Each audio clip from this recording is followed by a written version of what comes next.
Hello, everyone. Welcome to the Happy Place to Grow. I'm Mrs. Davis, and I am so glad you are here once again.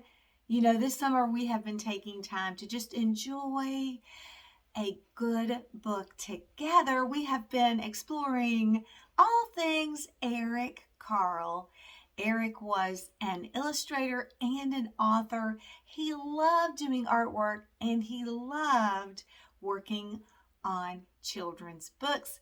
Well, he must have enjoyed it because he wrote and illustrated over 70 books. Now, today we are going to be enjoying another story. It's one about friendship. I think it's going to be one that you really have lots of thoughts about. It's very colorful. The artwork, an illustrator can add so much to a story with the pictures. They say a picture can paint 1,000 words. So one illustration can really tell a story.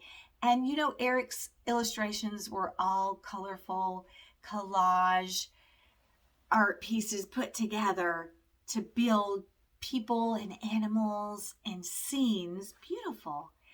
But in today's story, Eric's words are also going to help us develop an image in our minds. We're going to be thinking and listening to words that describe what the character in this story is seeing and feeling. And the cool thing about a book is the words can explain or describe the feelings or what a character is feeling, touching, experiencing. And in your mind, you're getting a picture. So you're really working your brain when you're listening to a story, and your imagination can see what the author is trying to tell you. And everyone's different, so everyone's imagination or the picture that they're exploring in their mind as they hear words to a story or even see an illustration, everyone might see and perceive it differently. That's the wonderful thing to me about reading. It can unlock so many adventures. Today, our story is called Friends. And this actually was the last book that Eric Carle illustrated and wrote. Kind of sad. It was written in the year 2000 or published in the year 2013. So this was his final book. I'm sure that he probably still did art and probably still wrote words down, but he didn't publish any more books after this one. This one's titled Friends, and I was thinking about our last story, Do You Want to Be My Friend? All of the words that we thought up that could represent the word friend, like buddy, pal, mate. This story has the title Friends with an S. And at first, when I saw this, I thought it meant that the characters in the story would have lots of friends. But as I read through it, I discovered that it was really titled, and it was referring to these two characters who are friends. They're best friends. I love the cover. Look at the details. Look at her spotted dress. Look at his striped pants. And their expressions look very happy. So we're definitely getting, and they're hugging. If you have a true friend, you can depend on them, you can count on them, and you can just enjoy their friendship. And a hug is helpful if you're feeling down or you just want some reassurance. Let's enjoy the story Friends. Now, of course, Eric's rich, beautiful, colorful pictures and illustrations will be throughout the book. But there are also lots of words that Eric uses in this book that describe how the character is feeling, what he's seeing, what he's sensing. So you might want to close your eyes and listen to the descriptive words. Your words, as well as artwork, can paint a picture for the listener, for the reader. And everyone that's listening or reading the words is going to hear those words and think about them in their own special way. That's what I think is wonderful about a story, because everyone that's reading it or hearing it is different, and so they have different pictures or images. I know you're going to enjoy this one. It has a surprise ending. I was very surprised, and you might find it interesting. I found it very surprising. All right, let's enjoy Friends.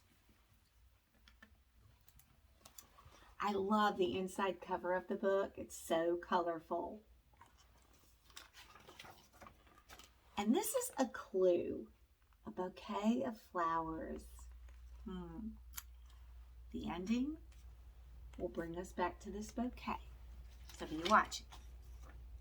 Here's the two friends. You know, if you have a special friend, you might call them your bestie or your best friend. They're the person that you want to play with and be with the most of all your friends.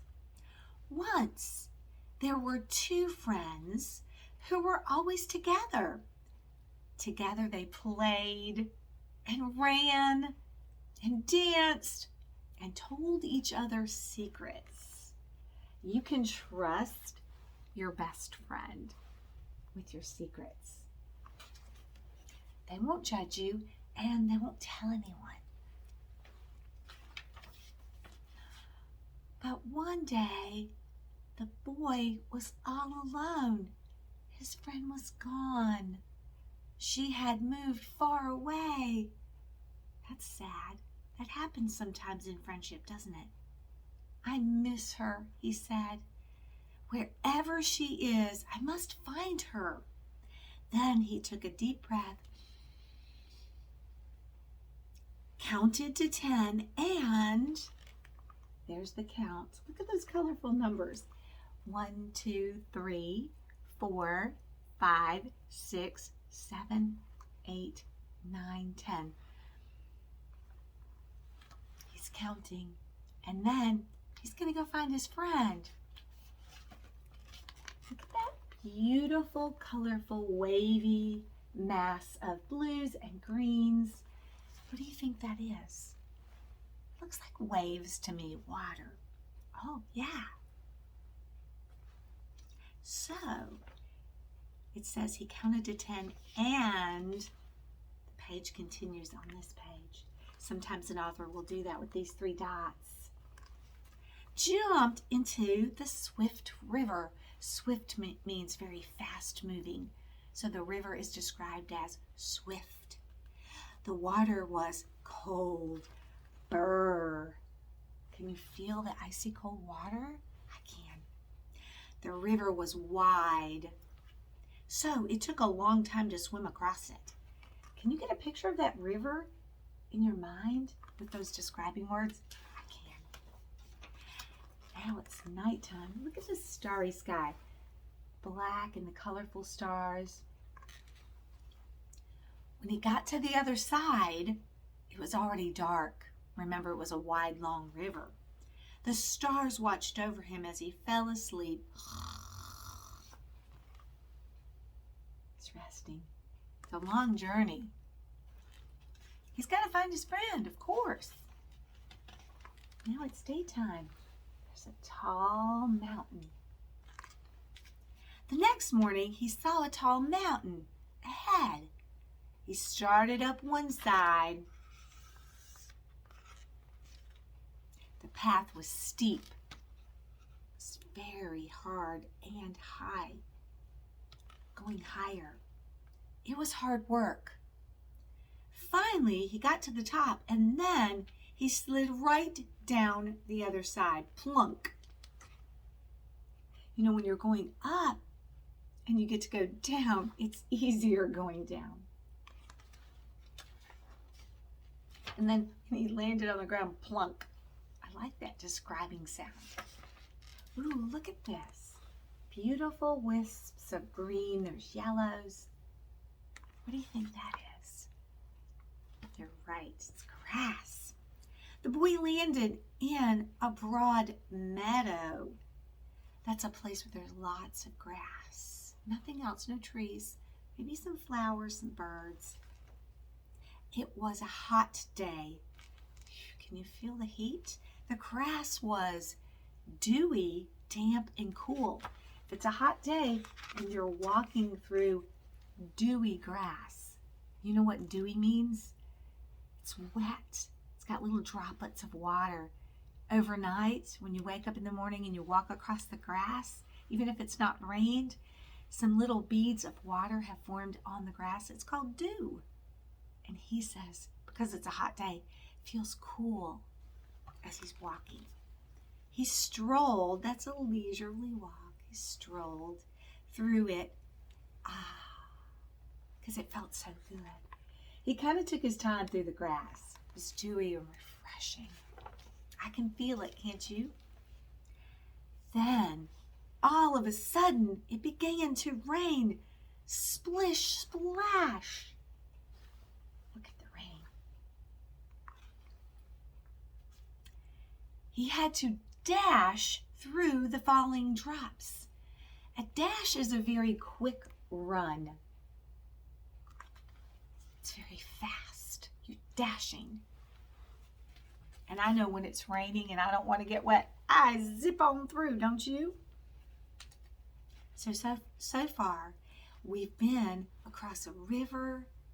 We've been up a high mountain.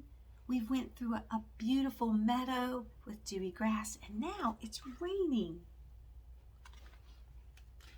Seems like a long journey. He didn't know where she was. She must have been far away. This one's a dreamy page.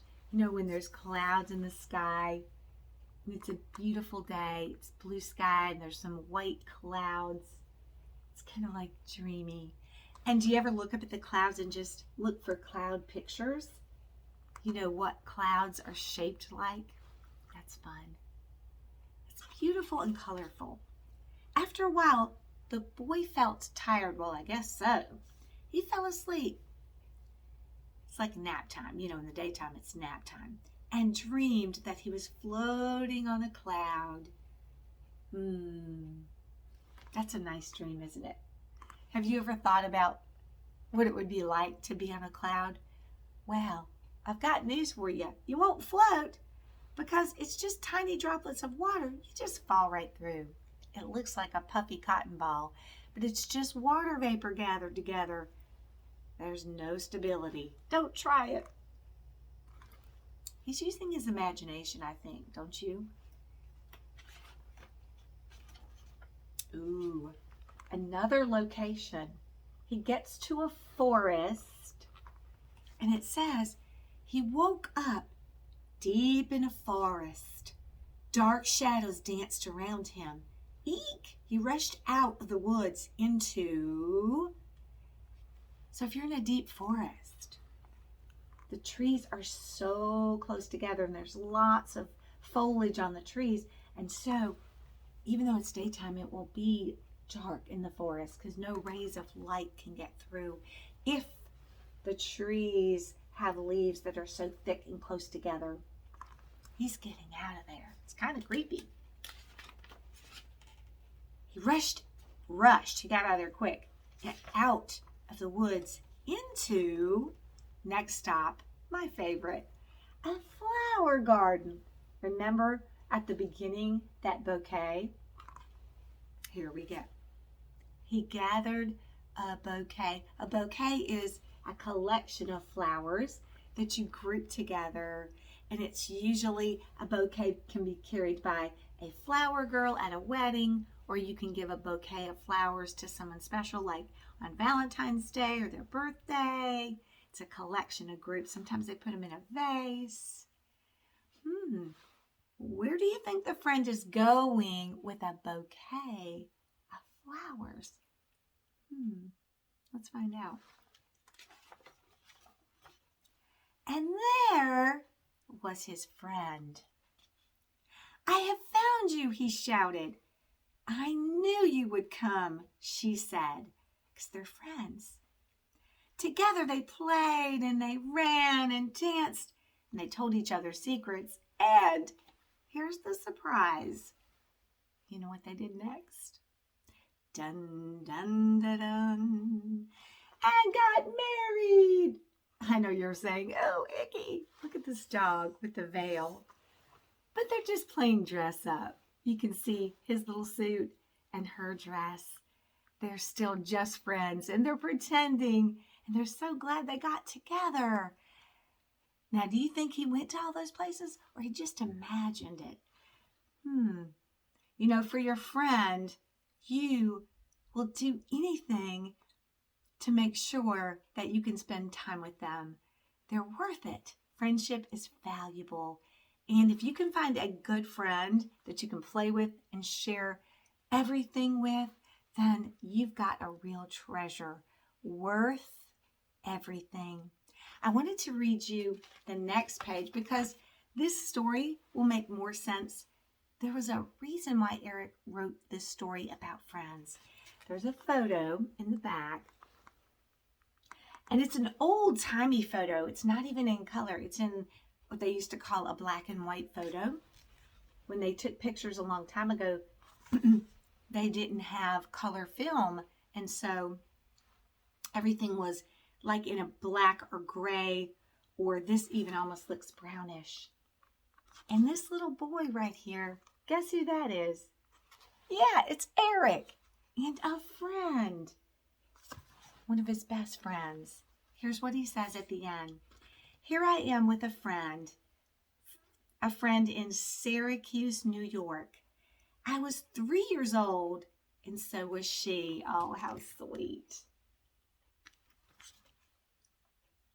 "My German mother took this picture," because his parents were from the country of Germany and they moved over here. "She wrote Juni," I'm pronouncing that, I guess, the way that it is in German, which means the month of June, and the year was 1932. Wow, that was a long time ago. In the corner. "When I was 6, I moved far away. He moved far away.